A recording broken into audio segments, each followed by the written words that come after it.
Now the suspect coming to a complete stop. Look at this. Look at this. What was that? Okay, the keys just came out. He came to a full stop. Welcome to Viral Twist, a high-speed chase or maybe just a casual Sunday drive. Either way, this story is about to go from chase to chill in ways you won't believe. Oh, making a left turn, a little traffic there, but he has the green. Waited for that traffic to clear, making that left turn, and now speeding through another residential neighborhood. Now going northbound on Walker Avenue. Northbound on Walker off of Florence. I count a total of, I think, 7 Bell Gardens police officers who are engaged in this pursuit. Now heading away from Bell Gardens again. So really just weaving his way through town here. I don't recall, I'm not sure. Yeah, some folks definitely aware of this pursuit in the neighborhood, coming out with their cell phones. Another right onto Gage Avenue. This is definitely territory that we have covered before. And I want to say it's almost his 3rd time doing a giant loop.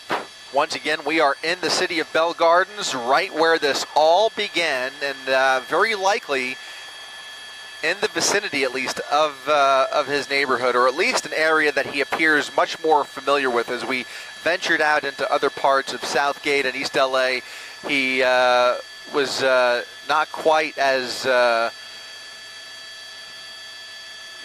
zippy as he is here in his comfort zone, which appears to be Bell Gardens, where it all started, and that is the agency that is leading this pursuit. Bell Gardens Police continuing this pursuit, now making a right turn onto Garfield Avenue, back on another major, coming up on, was that Firestone?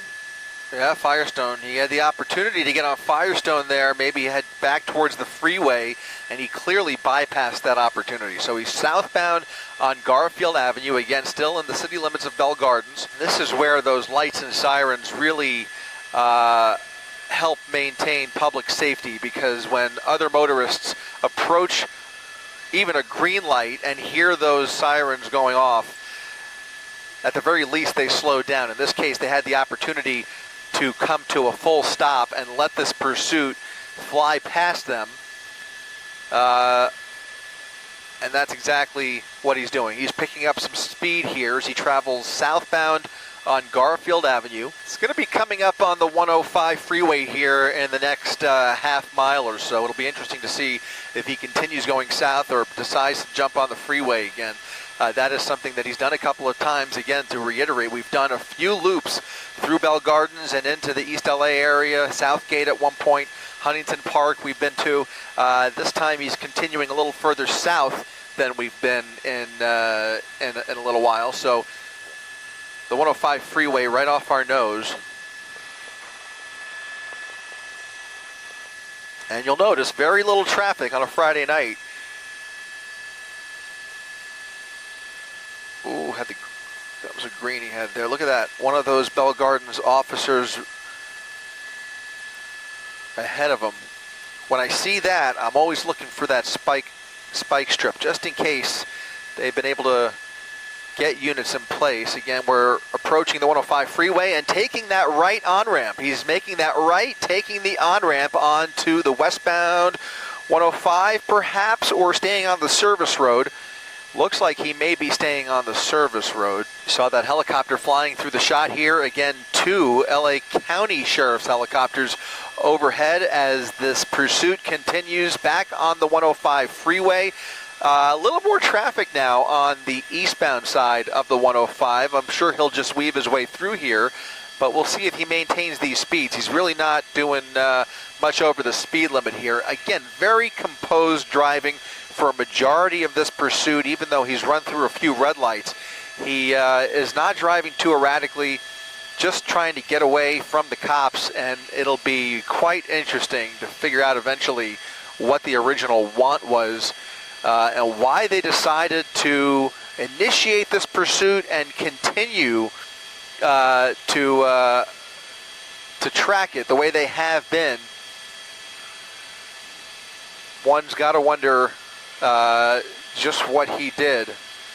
to get their attention. Yeah, almost looks like somebody, one of those passerbys, threw something at the vehicle, if I'm not mistaken. I think that's what I saw there. But now he's coming up on Florence, going right through Florence, continuing northbound Wilcox in Bell on the east side of the 710 freeway. I'll be looking to see if he attempts to make any of these right turns. If he gets on the other side of the 710, that'll put him squarely back in Bell Gardens territory, and again, in the vicinity of where all of this started a couple of hours ago. You mentioned vandalism, the original want here.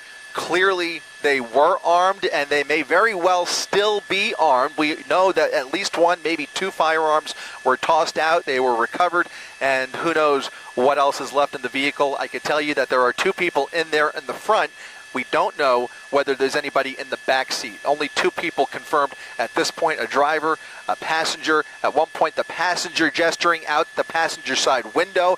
Here comes that right turn that I was talking about. He's making a right turn onto Gage. That is another road that we have been on several times earlier on in this pursuit. So eastbound on Gage Avenue, coming up on the 710 freeway, and now heading right back into Bell Gardens. All right, we're watching him heading northbound on the 710 freeway, the Long Beach Freeway, which during the day, this stretch of road at this, on a normal afternoon would be filled with trucks leaving the harbor, leaving the port of Long Beach. Now, of course, this time of night, 11:15, it is virtually empty. Passenger vehicles out there, and that's basically it. And this one pursuit vehicle, this one Suzuki sedan, blue in color with two people at least inside. One weapon has been tossed out. The original reason for the interaction with police is suspicion of vandalism, and the weapon adds a whole new dimension to that. It is much more serious when you have that involved. These could be felons. These could be, they could have just committed a crime. They could have been on their way to commit a crime, and they've got to bring this person in. So we're going to see where this takes us. Now still on the 710 North, Atlantic Boulevard, Atlantic Bandini area, passing what looks like, they've got a traffic break there, right? Or is that an accident? It's a T intersection. I thought that might be a dead end that he was coming up on.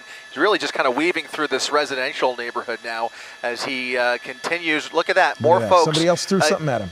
Yeah. Looked like they threw a water bottle at him. Yep. It's incredible. It's funny because how do they know?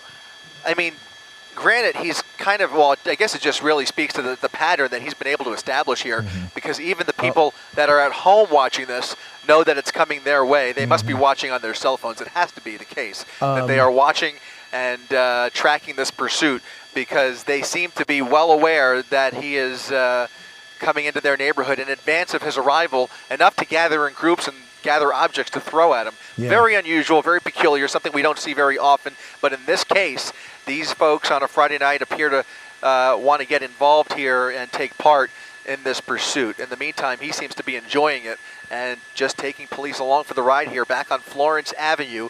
We are traveling westbound on Florence, this time away from Bell Gardens. But if we, there he goes around that car at the intersection there. Again, we've seen him with no hesitation blowing through red lights. Occasionally, he'll do what he did right there, but it's been very rare that we see him do things like getting into oncoming lanes of traffic or that kind of thing. Yeah, and now we're a little bit of a ways away from that neighborhood where we saw that bottle being thrown, but still in the vicinity as we enter Bell, I think, or maybe back in Cudahy as we continue westbound.